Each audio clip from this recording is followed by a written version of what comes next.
अब लोग कहेंगे कि आपने पेट्रोल की क्यों ले ली, E20 का तो पहले ही मसला इतना चल रहा है। तो मेरा यही सजेशन है लोगों से कि E20 एक ट्राइड एंड टेस्टेड ऑप्शन आ गया है। E20 के अलावा भी कुछ मिल भी नहीं रहा है, और E20 पेट्रोल मिल रहा है आपको और 1-1.5 साल से आप चला रहे हो गाड़ियाँ। एक्सटेंडेड वारंटी मैं हमेशा लेता हूँ गाड़ी के साथ स्टार्टिंग में।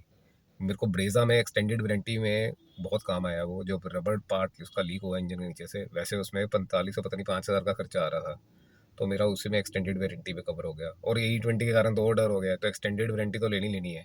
अब लोग कहेंगे कि आपने पेट्रोल की क्यों ले ली, E20 का तो पहले ही मसला इतना चल रहा है।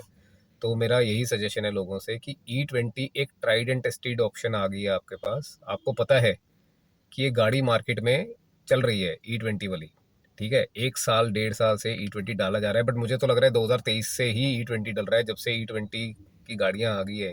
हालांकि बताया आपको पिछले साल के है, बट मुझे जो इंजन नॉकिंग और ये माइलेज कम, जो मेरे को गाड़ी पहले 15-16 की एवरेज देती थी, वो मेरे को 13 की देने लगी थी ब्रेजा। तो ये तब से ही प्रॉब्लम आ रही है, जब से E20 का ये 2023 में अप्रैल में लॉन्च किया, तो जून जुलाई से मुझे ये इशू आने नॉकिंग के शुरू हो गए थे।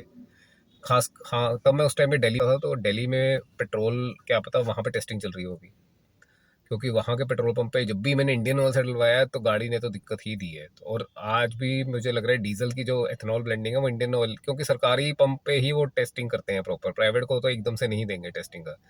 तो इससे बटनॉल जो डीजल में टेस्टिंग हो रही है, जिसके कारण आप सबकी डीजल की माइलेज कम हो गई है। तो अभी डीजल पे पता नहीं क्या आएगा, हमें तो एथनॉल का पता है कि हाँ पेट्रोल वाली गाड़ी फिर भी खींच खींच के चला रही है, और हम मैं तो या तो 95 डलवा रहा हूँ या 100 भी डलवाया मैंने ब्रेजा में, बट वो बहुत कॉस्टली पड़ता है। ऐसे लगता है कि आपने गाड़ी टैंकी 20 लीटर में ही फुल करा ली है, यानी कि फुल जितनी मुझे मुझे नॉर्मल में होती थी उतनी मैं 20 लीटर 25 लीटर में मेरी गाड़ी फुल के मुकाबले उतना मेरे को प्राइसिंग पड़ रही थी। तो वो बहुत कॉस्टली ऑप्शन है E100। तो E95 तो मैं काफ़ी सालों से डलवा ही रहा हूँ, तो मेरी गाड़ी में नॉकिंग की उसी के बाद प्रॉब्लम कम हुई है। हालांकि मैं पहले रिलायंस के पंप से डलवा रहा था, जब उन्होंने 20% एथनॉल, जो लोगों के इतने यूट्यूब पे वीडियो टेस्ट आए, जब उन्होंने 20% एथनॉल पूरा डालना शुरू कर दिया तो मैंने वहाँ से बंद कर दिया। अब मुझे ये है कि अब मैं जब डलवा रहा हूँ, जब सेल्टोस लेने के बाद मुझे वो चैलेंज नहीं आ रहा है। अब मैं E20 पेट्रोल भी डलवा रहा हूँ, कोई झटका नहीं आ रहा। N95 जैसे रिलायंस के पंप में तो 20% एथनॉल है, वहाँ से भी मैंने डलवाया अभी लास्ट टाइम, तो कोई झटका नहीं गाड़ी ने दिया। 95 पेट्रोल डाला, मुझे भी वहाँ पे भी चैलेंज नहीं आ रहा है। तो अब E20 गाड़ी लेने के बाद मेरे वो चैलेंजेस खत्म हो गए हैं, और मुझे वो DPF का इशू तो प्रॉब्लम देता ही है। आप देखिए मेरी गाड़ी अभी 1100 किलोमीटर चली है 1 महीने में, 1 महीना हो जाएगा मेरे को, वो भी मैं घूमता रहता हूँ, चल निकालता रहता हूँ, क्योंकि नई गाड़ी है, शौक है। नहीं तो मेरी गाड़ी ये भी नहीं चलेगी।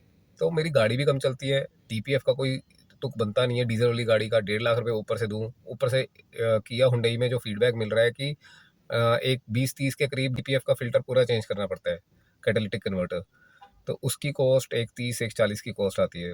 तो वो सेंस बनती नहीं है। पेट्रोल गाड़ी बढ़िया है भाई, और आप आँख बंद करके ले लो। गवर्नमेंट पहले ही बहुत प्रेशर में है E20 के कारण, अभी ये जल्दी जल्दी नहीं लॉन्च करेगी, अगर करेगी भी तो E20 तो चलेगा। तो आप E20 वाली गाड़ी ले लो। हमारे भाई बंधु लगे हुए हैं गवर्नमेंट के पीछे कि E20 अगर नॉर्मल पेट्रोल भी मिलना शुरू हो जाए, वो चलो हमारी माइलेज में भी बेनिफिट देगा, सब कुछ देगा। बट अभी भी मेरे हिसाब से डीजल की गाड़ी में, डीजल से अच्छा तो आप ईवी ले लो यार। ईवी ले लो, वो ज़्यादा ठीक है। बट अगर आप नहीं, इलेक्ट्रिक आपको नहीं समझ आती है, क्योंकि उसमें चार्जिंग की इशू, और घर पे भी आपके इलेक्ट्रिसिटी की प्रॉब्लम है, या फिर वो वायरिंग की प्रॉब्लम है, तो आप पेट्रोल ही ले लो यार। नीचे वाली ब्रेजा ले लो, जिसकी माइलेज ज़्यादा है, ठीक है। मारुति की विक्टोरिया ले लो अगर को आपको माइलेज की प्रॉब्लम है। बट अगर आपको 11-12 की एवरेज चाहिए और क्लासिक चाहिए, लोग मुड़ मुड़ के देखें, और एक क्वालिटी चाहिए प्रॉपर कार में, तो किया हुंडई से ऊपर कुछ नहीं है। आंख बंद करके ले लीजिए। बट अब खुद समझदार हैं, ट्राइड एंड टेस्टेड जो चीज़ हो चुकी है उसी को लीजिए। E20 के अलावा भी कुछ मिल भी नहीं रहा है, और E20 जब पेट्रोल मिल रहा है आपको और 1-1.5 साल से आप चला रहे हो गाड़ियाँ, हाँ पुरानी गाड़ियों में दिक्कत आ रही है, बट E20 गाड़ियों में उसी में दिक्कत आ रही है जहाँ पर कंटेमिनेशन पेट्रोल पंप वालों की तरफ से हुई है। जहाँ वो पानी मिलाते थे, अब वो पानी उल्टा रिएक्ट करना शुरू कर गया है। हमारे यहाँ तो एरिया में, अगर मैं सपोज अपने एरिया में डलवा रहा हूँ, तो वहाँ पे प्रॉपर पेट्रोल से, जिससे मैं इतने सालों से डलवा रहा हूँ, मुझे आज तक कोई झटके नहीं फील हुए, जब से मैंने N95 या फिर ये E95 और ये डलवाना शुरू किया। तो इसलिए आप ले लीजिए, अगर गाड़ी लेना चाहते हैं, डिस्काउंट अच्छे खासे मिल रहे हैं। और हालांकि अप्रैल में चेंज होना है, अगर अप्रैल तक रुक सकते हैं तो वेल एंड गुड, नहीं तो आप चेंज कर लीजिए। मुझे अपनी ब्रेजा जो पुरानी गाड़ी बेची उसकी वैल्यू अच्छी मिल गई, 6 गियर लॉन्च होने से पहले मैंने गाड़ी बेच दी, बड़े सही टाइम पे मैंने निकाली, और मुझे मेरा फेवरेट ब्लैक कलर सेल्टोस में मिल गया, तो मैंने वो फटाफट डिसीजन लेके ख़त्म किया।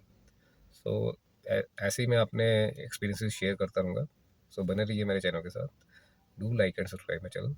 Thank you, thanks a lot.